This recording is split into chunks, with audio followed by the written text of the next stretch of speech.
qui sent un besoin dans le marché et veut apporter quelque chose de nouveau, innovation. Devenir entrepreneur, c'est se donner la liberté de se dépasser.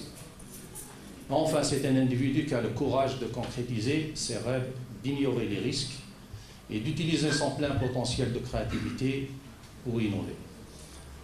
Enfin, pour Ray Hoffman, qui est le cofondateur de LinkedIn, vous connaissez tous, c'est un réseau social de professionnels. Il revendique plus de 400 abonnés dans plus de 170 activités. Un entrepreneur, c'est quelqu'un qui se jette d'une falaise et construit un avion sur le chemin de la descente. Je vous laisse imaginer.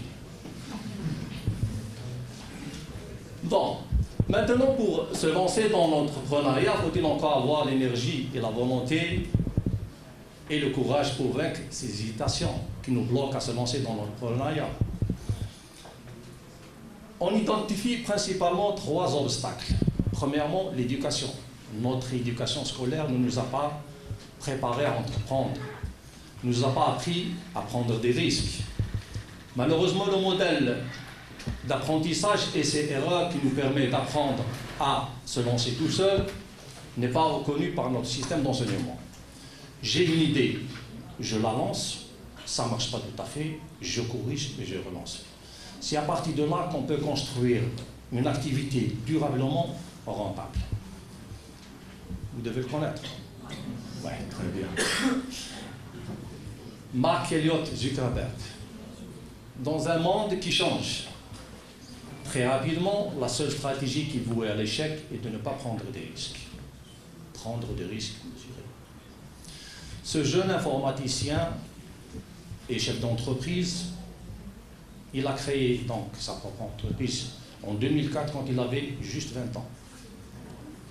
Il a fondé le réseau, donc le site internet, le réseau social Facebook, dont il est le PDG. Actuellement, cette entreprise start-up, je dirais beaucoup plus, vaut sur le marché international plus de 200 milliards de dollars, fin 2015. Et sa fortune personnelle, elle est estimée à plus de 35 milliards de dollars, fin 2015. Je vous laisse réfléchir. Deuxième résistance, l'environnement familial. La culture issue de notre environnement familial ne croit pas peut-être que l'entreprise indépendante est une voie de réussite. Rares sont les parents qui laissent, bien donnent une liberté totale à nos enfants de combler leur carrière. Persuadés qu'ils font de mieux pour les enfants, ils les ont un peu formatés dans une direction qui ne serait pas naturellement la leur. On va essayer donc de larguer ces idées qui sont ancrées dans notre esprit. Troisième résistance, c'est l'éternelle procrastination. Elle est fondée sur une foi inébranlable de l'existence d'un temps infini et qui nous incite à repousser des projets et systématiquement passer à côté des opportunités. Un entrepreneur, ce n'est pas un statut. C'est avant tout un créateur de valeur.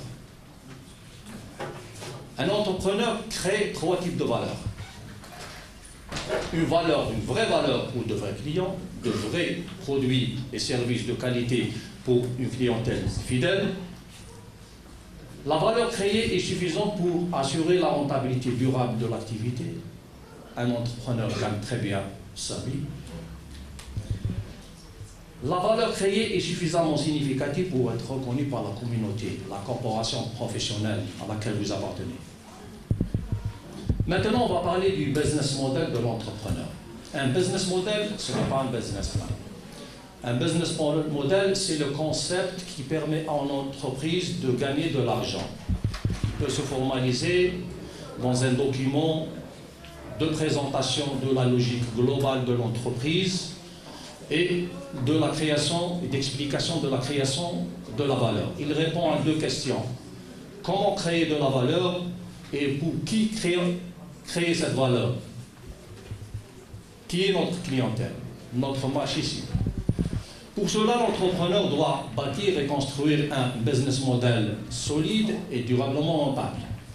Par principe, il n'existe pas de business model prêt à l'emploi.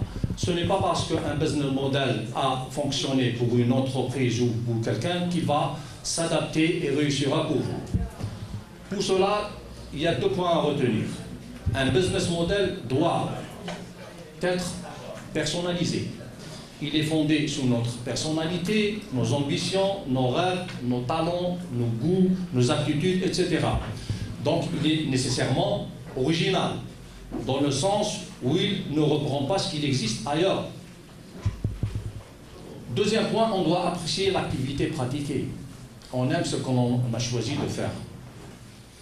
Maintenant, pour choisir son activité, on va se livrer à un petit exercice de triangulation. Premièrement, les compétences dont on dispose. Deuxièmement, on doit aimer l'activité. Et troisièmement, la rentabilité durable de notre projet.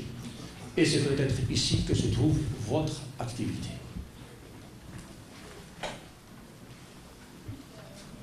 Un business model doit être centré sur la valeur.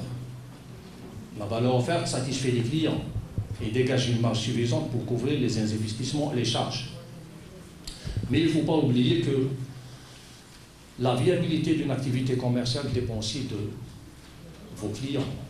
Donc il faut se tourner vers le marché. On ne doit pas se contenter d'une étude de marché. Un business plan n'est pas une fin en soi, ce n'est que le début d'une aventure. Il faut construire une stratégie en phase avec son public, ses clients, suffisamment souple et adaptif à toute situation. Maintenant, un très bon business model doit répondre à cette question. Qui, le quoi, pourquoi, où, quand, comment et combien. Pour le qui est la clientèle ciblée. Quoi, c'est l'idée gagnante. Pourquoi, la valeur ajoutée ou la zone d'intervention. Quand, le planning de lancement. Comment, la mise en action. Et enfin, combien, le financement. Maintenant, pour structurer un projet d'entrepreneuriat, on doit passer par les étapes suivantes. Pourquoi? C'est mettre en évidence les raisons qui nous ont incités à se lancer dans l'entrepreneuriat pour réussir un projet professionnel. Les résistances au lancement du projet doivent être détaillées, étudiées, puis accompagnées d'un plan d'action pour les dépasser. Troisièmement, un projet de vie professionnelle doit être construit. Des valeurs. Une activité d'entrepreneuriat doit être centrée sur les valeurs. Un business model doit être au cœur d'une activité d'entrepreneuriat. Les réseaux sont un point très important dans le lancement d'un projet d'entrepreneuriat. Et enfin, le progrès, c'est l'amélioration continue de nos compétences professionnelles et personnelles. Toute réussite commence par une bonne idée. Tout projet d'entrepreneuriat doit commencer par une idée. Une bonne idée, peut-être. Qu'est-ce que c'est qu'une bonne idée dans l'entrepreneuriat? Souvent, on entend parler de l'idée à succès, la bonne idée, comme si cette idée suffisait à justifier, à expliquer la réussite de certaines startups. Mais d'un autre côté, les vétérans, je dis bien les vétérans du monde de l'entrepreneuriat, pas des spécialistes, les vétérans du monde de l'entrepreneuriat, parlent aussi de l'exécution de l'idée. Alors, se situer avec l'idée ou bien avec l'exécution, faut-il prendre une position? On va essayer de dépasser ce débat et pointer quelques éléments clés entre l'idée et l'exécution. Alors, on dit que la valeur d'une start-up, pour la réussite d'une start-up, c'est pratiquement 1% d'idées et 99% d'exécution. Ceci pour paraphraser ce qu'a dit Albert Einstein, le génie, c'est 1% d'inspiration et 99% de transpiration. Très bien. Un entrepreneur, ce n'est pas avant tout un homme d'idées, mais c'est un homme d'action. On reconnaît l'entrepreneur dans son action. L'entrepreneur, c'est quelqu'un qui se met au mouvement et utilise comme adage « better done than perfect ». Il vaut mieux que ce soit fait, que ce soit parfait. D'un autre côté, dans le même sens, toujours les vétérans du monde de l'entrepreneuriat disent préférer une idée moyenne défendue avec une très bonne équipe que d'avoir une très bonne idée mais défendue avec une équipe juste moyenne. Je pense que c'est tout à fait logique.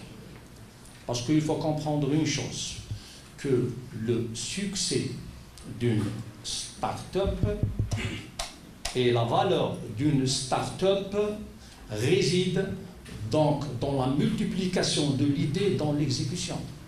Une idée moyenne, si on sait l'exécuter, c'est à partir de là qu'elle va générer.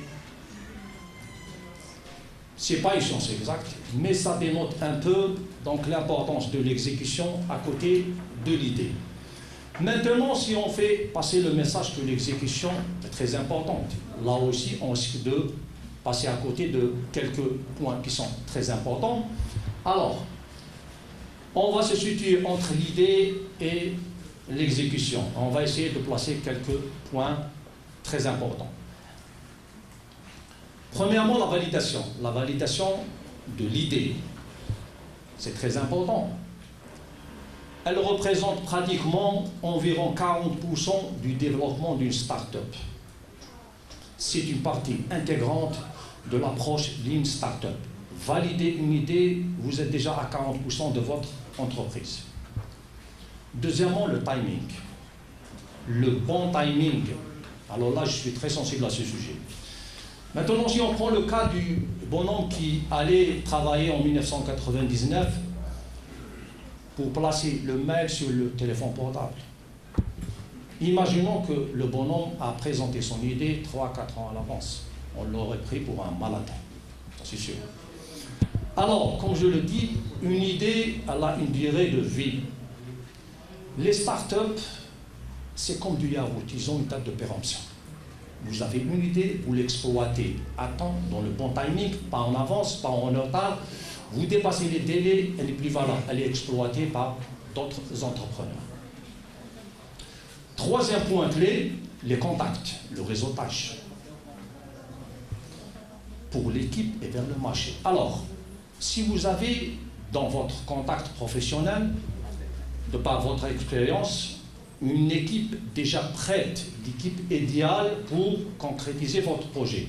Alors là, vous êtes au-delà de l'idée, mais pas tout à fait dans l'exécution. Vous êtes en avance. C'est un avantage énorme.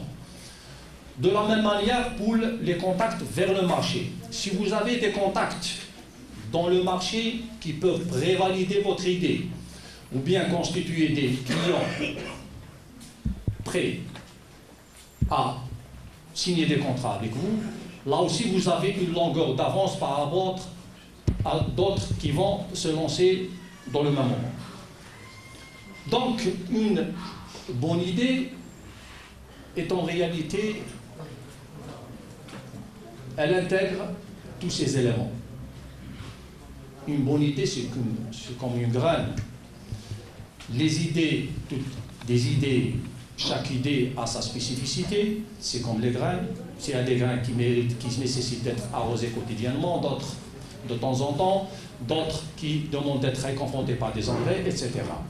Donc il faut comprendre une chose, que la réussite entrepreneuriale, c'est spécifiquement quelque chose de multifactoriel qu'il faut prendre en charge, en compte tous ces éléments, les intégrer dans votre projet. Il y a un moment dans la vie où on se retrouve à la croisée des chemins. Les choix qu'on fait à ce moment-là peuvent déterminer tout le restant de notre vie. Bien sûr, face à l'inconnu, la plupart d'entre nous préfèrent faire demi-tour. Vous avez tous, peut-être, dans votre carrière, connu une personne qui était dans une carrière ordinaire. Quand je dis une carrière ordinaire, c'est salariat. À un moment donné, donc, il se reconvertit pour devenir entrepreneur.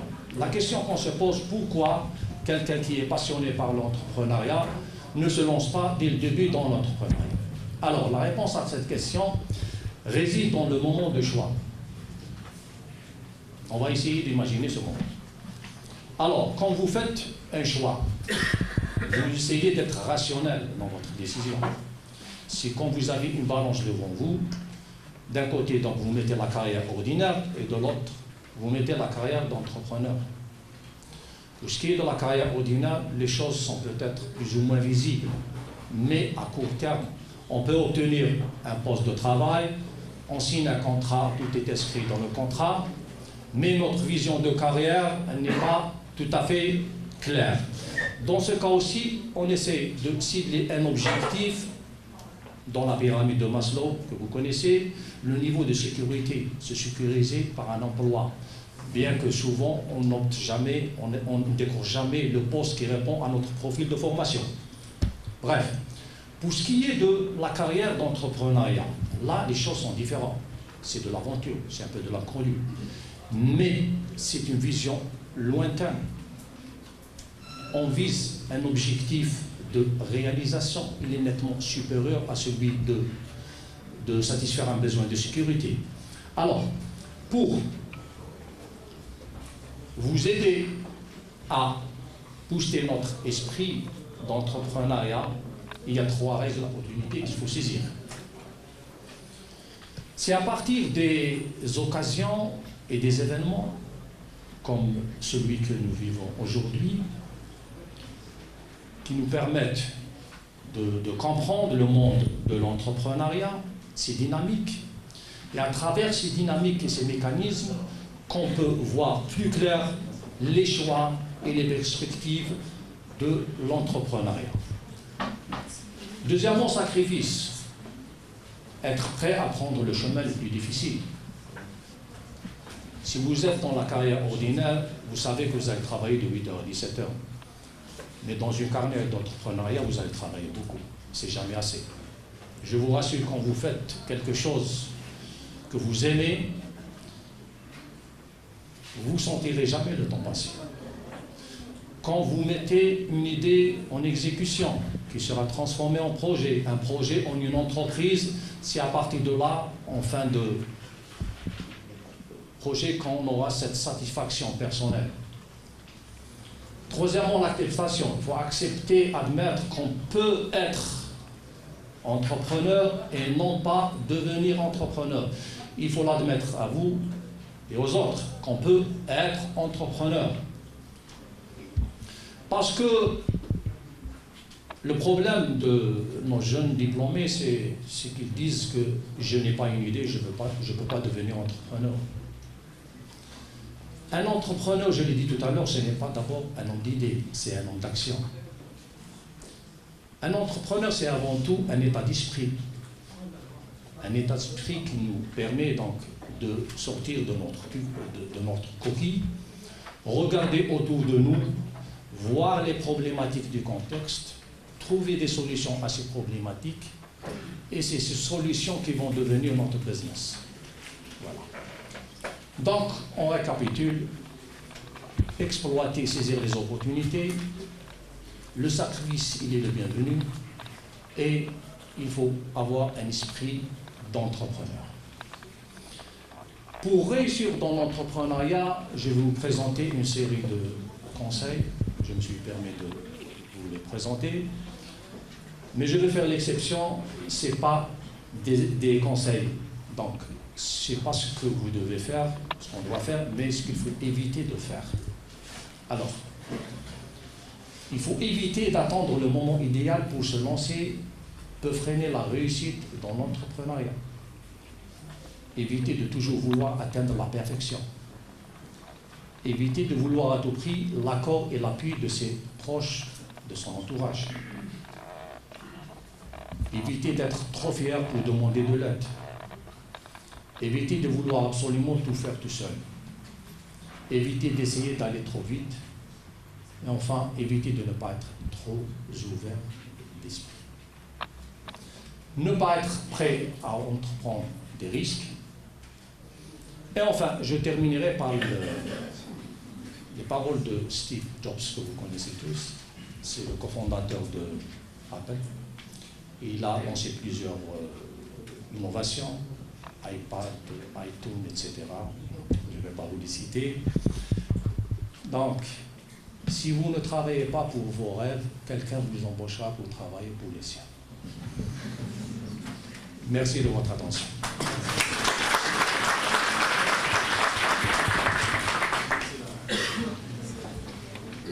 Merci, monsieur. Je suis M. Gadassi Saïd, je suis en fait responsable de Delta Log. Delta Log est une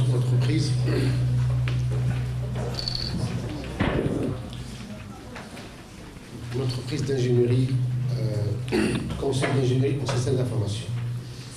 Alors, on m'a demandé de faire un exposé sur le réseautage. J'aimerais d'abord savoir, est-ce qu'il y a, certainement il y en aura, mais où sont les entrepreneurs en herbe? Où sont ceux qui sont dans une démarche de créer leur propre entreprise? Est-ce que vous pouvez lever la main? Un, c'est très bien.